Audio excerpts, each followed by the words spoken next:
नमस्कार, संकल्प न्यूज में आपका स्वागत है। मैं हूं आलोक शर्मा। आइए नजर डालते हैं आज की मुख्य खबरों पर।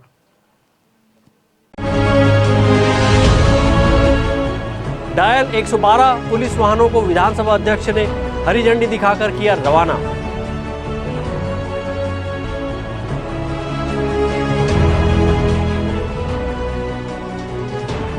मालगाड़ी में लगी आग, बड़ा हादसा टला।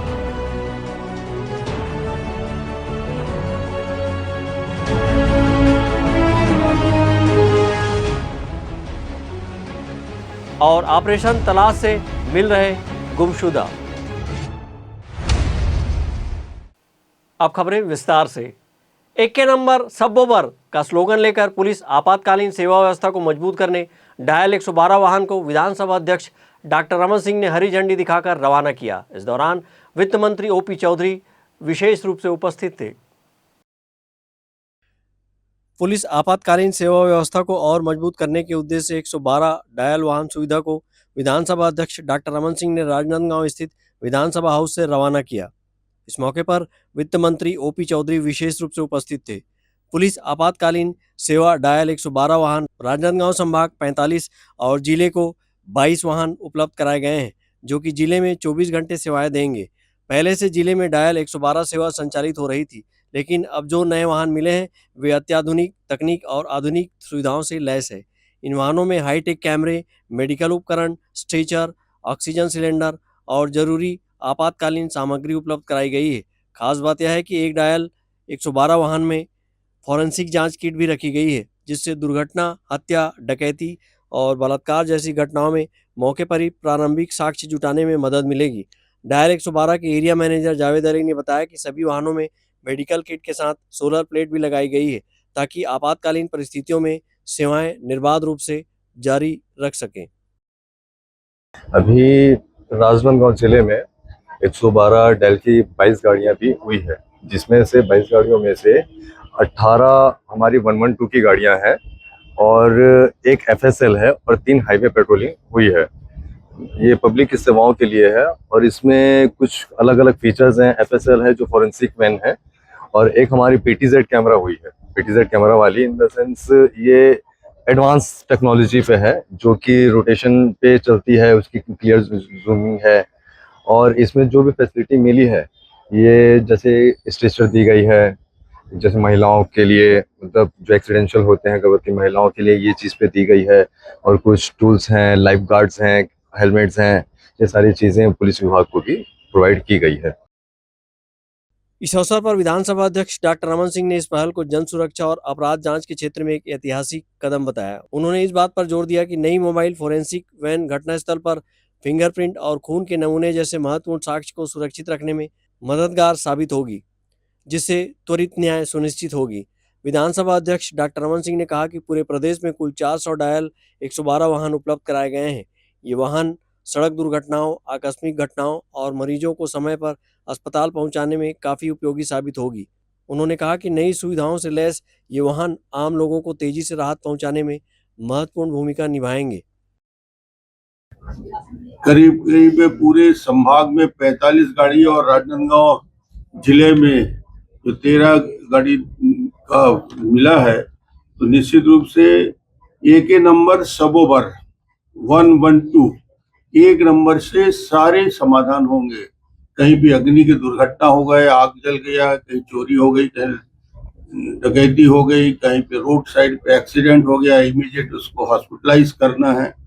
अन्य इस प्रकार के आकस्मिक सभी प्रकार के घटनाओं के लिए ये पूरे प्रदेश में 400 गाड़ियां लगातार सक्रिय रहेंगी, हॉस्पिटल से संपर्क रहेगा और इनको हर दृष्टि से वो मोबाइल रहेंगे। जितने जैसे ही सूचना मिलेगा, ये टारगेट इनका है कि 400 गाड़ी यदि है तो 400 गाड़ी में लगातार संपर्क करके मैक्सिमम 30-40 मिनट के अंदर, और नजदीक के हैं तो 10 मिनट 15 मिनट के अंदर ये 112 अवेलेबल होगा। राहुल गांधी द्वारा प्रधानमंत्री पर अपशब्द टिप्पणी पर विधानसभा अध्यक्ष डॉक्टर रमन सिंह ने कहा कि राहुल गांधी को बाल बुद्धि कहना मुश्किल हो गया है, क्योंकि वे अब वृद्ध हो रहे हैं। उन्होंने कहा कि कुछ लोगों को जीवन भर अकल नहीं आती, जिनमें एक नमूना राहुल गांधी है। उन्होंने कहा कि बीजेपी के लिए राहुल गांधी वरदान है, वे जहां जहां जाते हैं कांग्रेस का बंटाधार करते हैं। क्या कहा जाए कि उसको अभी तक बाल बुद्धि कहना भी मुश्किल हो गया, बुजुर्ग होते जा रहा है, बाल पक गए, दाढ़ी पक गए, उसके बाद भी अकल नहीं आया।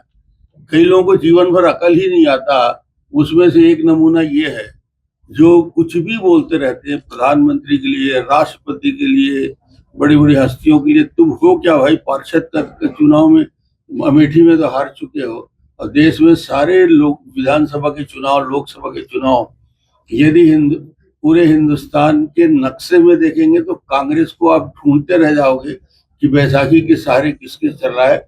इसके नेतृत्व में बीजेपी के लिए वरदान है ये आदमी, इसलिए इसको हम लोग ज्यादा गाली यानी दूसरे शब्दों में नहीं बोलते। ये जितना एक्टिव होगा, जितना सक्रिय होगा, उतने ही भारतीय जनता पार्टी के पक्ष में वातावरण बनेगा, अपने आप बनेगा। ये जहां जहां जाते हैं बंटाधार करते हैं, इसलिए उनके बारे में ज्यादा कुछ बोलने की इच्छा नहीं होती। जो कर रहे हैं भगवान उनको ऐसी बुद्धि दे। इस अवसर पर स्थानीय जनप्रतिनिधि सहित गणमान्य नागरिक उपस्थित थे। श्रेयांश वर्मा के साथ परमानंद रजक, संकल्प न्यूज। राजनांदगांव जिले के बांकर रेलवे स्टेशन के पास रायपुर से नागपुर की ओर जा रही कोयले से लदी मालगाड़ी के 3 डिब्बों में भीषण आग लग गई थी। घटना की सूचना मिलते ही दमकल की गाड़ियां और रेलवे प्रशासन मौके पर पहुंचकर आग पर काबू पाए। राजनांदगांव जिले के बांकर रेलवे स्टेशन में उस समय अफरा तफरी का माहौल बन गया जब कोयले से लदी मालगाड़ी को डिब्बे में आग लगने से रोका गया। प्रत्यक्षदर्शियों की माने तो रायपुर से नागपुर की ओर जा रही मालगाड़ी के डिब्बे में आग लगी हुई थी और धुआं उठ रहा था, जिसकी सूचना रेलवे विभाग सहित दमकल विभाग को दी गई। दमकल विभाग की टीम मौके पर पहुंची और आग पर काबू पाने का प्रयास किया। दमकल विभाग की कड़ी मशक्कत के बाद आग पर काबू पाया गया। इस दौरान रेलवे के अधिकारी भी मौजूद रहे। आग लगने का कारण अज्ञात बताया जा रहा है। मालगाड़ी के 3 डिब्बे में आग लगी हुई थी। घटना कल देर शाम की बताई गई। दमकल विभाग की टीम समय रहते आग पर काबू पाने से एक बड़ी घटना टल गई। दमकल विभाग की टीम राजनांदगांव से पहुंची थी। ब्यूरो रिपोर्ट, संकल्प न्यूज। छत्तीसगढ़ प्रदेश कांग्रेस कमेटी के अध्यक्ष दीपक बैज के आह्वान पर जिला कांग्रेस कमेटी खैरागढ़ छुईकदान गंडई के तत्वाधान में केंद्र सरकार के खिलाफ विरोध प्रदर्शन किया गया। छत्तीसगढ़ प्रदेश कांग्रेस कमेटी के अध्यक्ष दीपक बैज के आह्वान पर जिला कांग्रेस कमेटी खैरागढ़ छुईकदान गंडई के तत्वाधान में केंद्र सरकार की जन विरोधी नीतियों तथा पेट्रोल, डीजल एवं रसोई गैस के लगातार बढ़ते दामों के विरोध में गंडई के तिरंगा चौक में जोरदार विरोध प्रदर्शन किया गया। अखिल भारतीय कांग्रेस कमेटी द्वारा प्रदेश कांग्रेस कमेटी के मार्गदर्शन में जिला कांग्रेस कमेटी और ब्लॉक कांग्रेस कमेटियों को निर्देश प्राप्त हुए हैं, जिसके तहत हमें भारत सरकार और राज्य सरकार जो महंगाई के लिए दोषी हैं, उस महंगाई के खिलाफ में हम सबको धरना प्रदर्शन करने का निर्देश प्राप्त हुआ है। आप लोग देख रहे हैं पेट्रोलियम पदार्थों में बेतहाशा वृद्धि रोज हो रहा है। आज भी लगभग 1 रुपये के आसपास वृद्धि हुई है। 5 दिनों में 4 दिनों में 5 रुपये, 5 दिन में 4 रुपये के आसपास वृद्धि हुई है। लगातार प्रधानमंत्री जी देश की जनता के सामने अपील कर रहे हैं कि सोना खरीदना अब बंद करो, खर्चा कम करो। एक समय ऐसा था कि हवाई चप्पल वालों का हवाई जहाज की बात करते थे, लेकिन आज स्वयं 8,500 करोड़ रुपया के विमान में विदेश यात्रा खुद कर रहे हैं और देश की जनता को कह रहे हैं कि आप लोग खर्चा कम करिए, डीजल खर्चा कम करिए, हो सके तो खाना पीना कम करिए। तो ये बड़ा दुर्भाग्यजनक स्थिति है देश में। प्रदर्शन के पूर्व कांग्रेस नेता एवं कार्यकर्ता गंडई रेस्ट हाउस में एकत्रित हुए, जहां से केंद्र सरकार के खिलाफ जमकर नारेबाजी करते हुए रैली के रूप में तिरंगा चौक पहुंचे। इस दौरान कार्यकर्ताओं में भारी उत्साह देखने को मिला। इस दौरान महिला कांग्रेस की पदाधिकारियों ने सिर पर गैस सिलेंडर उठाकर तथा सड़क पर बैठकर अनोखे अंदाज में विरोध प्रदर्शन किया। उन्होंने पेट्रोल, डीजल और घरेलू गैस सिलेंडर की बढ़ती कीमतों को लेकर केंद्र सरकार पर आम जनता को आर्थिक बोझ देने का आरोप लगाया। साथ ही महतारी वंदन योजना में छलावा तथा 500 रुपये में गैस सिलेंडर उपलब्ध कराने के वादे को लेकर भी सरकार के खिलाफ नाराजगी व्यक्त की। जब 2023 में छत्तीसगढ़ चुनाव जब हुआ था तो उन्होंने कहा गया था, बोले थे महतारी वंदन लागू करेंगे। महतारी वंदन के तहत सभी महिलाओं को, विवाहित महिलाओं को 1,000 दिया जाएगा। लेकिन आप देख रहे हैं, सब पता चल रहा है कि विवाहित महिलाओं को सभी को 1,000 नहीं दिया जा रहा है। जिनको वृद्धा पेंशन जो है अभी भी महिलाओं को 500 ही मिल रहा है। और गैस सिलेंडर की बात कहना चाहूंगी मैं इस विषय पे, 500 रुपए करेंगे करके मुख्य उन लोग ने अपना एक घोषणा पत्र जारी किया था, लेकिन आप गैस सिलेंडर का रेट आज 1,050 रुपए है। और महंगाई को कम करेंगे ऐसा बोलते हैं। पेट्रोल डीजल का भी आप लोग देख रहे हैं कि लगातार तेजी से महंगाई बढ़ रही है। खाद्य के लिए आज हम लोग ये खाद्य दुकान में भी आए थे, उन्होंने भी बताया कि व्यापारियों की परेशानी हो रही है और सामने जो खाद लेने आ रहे हैं उन लोग को परेशानियों का सामना करना पड़ रहा है। कांग्रेस कार्यकर्ताओं ने प्रदर्शन के दौरान सराफा दुकानों एवं कृषि केंद्रों में पहुंचकर व्यापारियों और ग्राहकों से चर्चा की तथा बढ़ती महंगाई से आम लोगों को हो रही परेशानियों को लेकर समर्थन मांगा। इस अवसर पर जिला एवं ब्लॉक कांग्रेस कमेटी के पदाधिकारी, महिला कांग्रेस, युवा कांग्रेस, पिछड़ा वर्ग कांग्रेस, अनुसूचित जाति कांग्रेस, अनुसूचित जनजाति कांग्रेस के प्रतिनिधि, जिला पंचायत सदस्य, जनपद पंचायत सदस्य, सरपंचगण, मंडल अध्यक्ष, सेक्टर अध्यक्ष, बूथ अध्यक्ष सहित बड़ी संख्या में कांग्रेस कार्यकर्ता एवं जनप्रतिनिधि उपस्थित रहे। संकल्प न्यूज के लिए गंडई से रत्नेश कुलदीप की रिपोर्ट। अब वक्त है ब्रेक का। ब्रेक के बाद आप देखेंगे ऑपरेशन तलाश।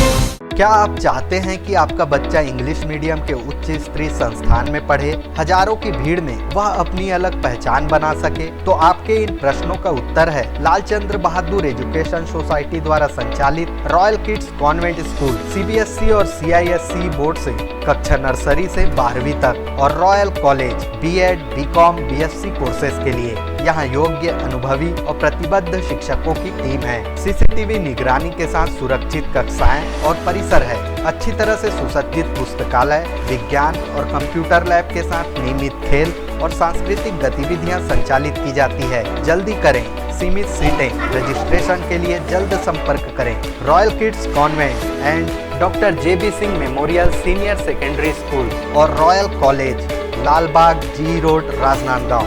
मोबाइल 9977781001। राजनांदगांव जिले का सबसे विश्वसनीय अस्पताल शारदा मल्टी स्पेशलिटी हॉस्पिटल, 40 बिस्तरों का सर्व सुविधा युक्त अस्पताल। हमारे यहाँ विभिन्न डॉक्टरों की ओपीडी सेवाएं संचालित है, साथ ही ऑपरेशन की भी सुविधा, उपचार एवं भर्ती की सुविधा 24 घंटे उपलब्ध है। आयुष्मान कार्ड धारकों के लिए इलाज की सुविधा। वरिष्ठ हड्डी रोग विशेषज्ञ डॉक्टर दिनेश अग्रवाल की सेवाएं 24 घंटे उपलब्ध। सभी प्रकार के फ्रैक्चर के इलाज एवं ऑपरेशन की सुविधा, जोड़ प्रत्यारोपण, रीढ़ की हड्डी का ऑपरेशन, लिगामेंट पुनर्निर्माण, हड्डी संबंधित जन्मजात व विकृतियों एवं जोड़ संबंधित बीमारियों का इलाज। साथ ही डॉक्टर आयुष अग्रवाल जनरल एवं लेप्रोस्कोपिक सर्जन, पेट का दर्द, सर्जरी, पेट में जलन, लेजर द्वारा फिशर, बगंदर, पाइल्स, लेप्रोस्कोपी से छोटे चीरे की सुविधा, एंडोस्कोपी, डायग्नोस्टिक। इसके साथ ही शहर के बीचों बीच कामठी लाइन भारत माता चौक के पास ओपीडी की सुविधा भी उपलब्ध है। Sharda multi speciality hospital, Kailash Nagar, Rajnandgaon.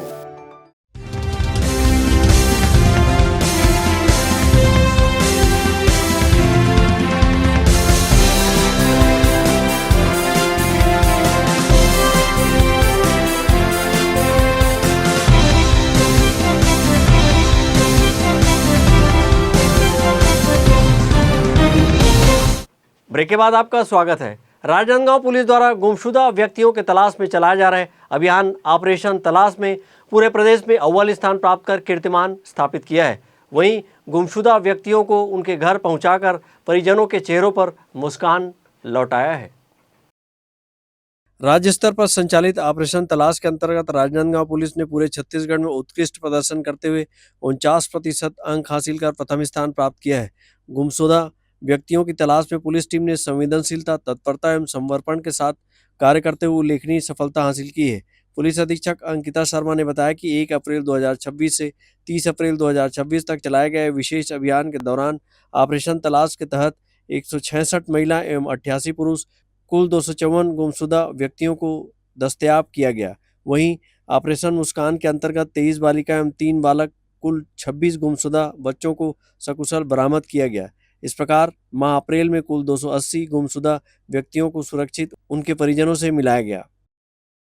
Operation तलाश जो कि छत्तीसगढ़ पुलिस के द्वारा स्टार्ट किया गया था, उसमें अप्रैल माह में दस्तयाबी करनी थी गुम बालक, गुम बालिका, गुम इंसान की, जिसमें महिला पुरुष दोनों थे। इसी में राजनांदगांव पुलिस के द्वारा बहुत अच्छी सफलता हासिल की गई है और इसमें प्रदेश में प्रथम स्थान प्राप्त करते हुए 49% दस्तयाबी की गई है, जिसमें कुल 280 लोग जो कि गुम इंसान और गुम बच्चों की दस्तयाबी की गई है। इसमें राजनांदगांव पुलिस प्रथम स्थान रही। इसमें जितने भी हमारे इंस्पेक्टर्स थे और जितने भी स्टाफ थे, हमारे जीओस थे एडिशनल एसपी के अधीन, उनके सहयोग से इतनी अच्छी कामयाबी हासिल की गई है। इस अभियान के दौरान राजनांदगांव पुलिस द्वारा छत्तीसगढ़ के साथ साथ उत्तर प्रदेश, मध्य प्रदेश, आंध्र प्रदेश, तेलंगाना, ओडिशा, दिल्ली, महाराष्ट्र, गुजरात, कर्नाटक, झारखंड, पश्चिम बंगाल, राजस्थान, केरल आदि राज्यों के विभिन्न जिलों में पहुंचकर गहन तलाशी की गई। सभी गुमशुदाओं को विधि सम्मत कार्रवाई के साथ सुरक्षित उनके परिजनों को सौंपा गया, जिससे परिजनों के चेहरों पर मुस्कान लौट आई एवं कई परिवारों में खुशी के आंसू देखने को मिले हैं। ब्यूरो रिपोर्ट, संकल्प न्यूज। पुलिस विभाग से स्वैच्छिक सेवानिवृत्ति लिए उप निरीक्षक डोंगरगांव के ग्राम पथर्री निवासी सावंतराम बंजारी ने स्थानीय प्रेस क्लब में एक प्रेस कॉन्फ्रेंस आयोजित करते हुए दबाव में धर्म परिवर्तन करने का आरोप लगाया है। सावंतराम ने कहा कि वर्ष 1996 में ईसाई मिशनरीज द्वारा उनकी पत्नी का स्वास्थ्य खराब होने पर उपचार से ठीक होने की बात कही गई और पत्नी को स्वास्थ्य लाभ मिलने पर दोनों पति पत्नी ने ईसाई धर्म अपना लिया। इसके बाद IFGM नामक अमेरिकी मिशनरी संस्था ने उनकी कुछ जमीन संस्था के नाम कराकर वहां प्रार्थना भवन बना दिया। सावंतराम ने संस्था पर आरोप लगाते हुए कहा कि यह संस्था जालसाज संस्था है, धोखे से उनकी जमीन हड़प ली गई है। उन्होंने कहा कि वर्ष 2021 से अपनी जमीन वापसी के लिए प्रयास कर रहे हैं। कई जगह आवेदन देने के बाद भी इस पर कोई कार्रवाई नहीं हुई है। प्रेस कॉन्फ्रेंस में सावंतराम ने कहा कि वह अब अपने मूल धर्म में वापसी करना चाहते हैं। वहीं उन्होंने संस्था से अपनी जमीन वापस दिलाने शासन प्रशासन से गुहार लगाई है। ब्यूरो रिपोर्ट, संकल्प न्यूज। आज की खबरों में बस इतना ही। हमें दीजिए इजाजत। नमस्कार।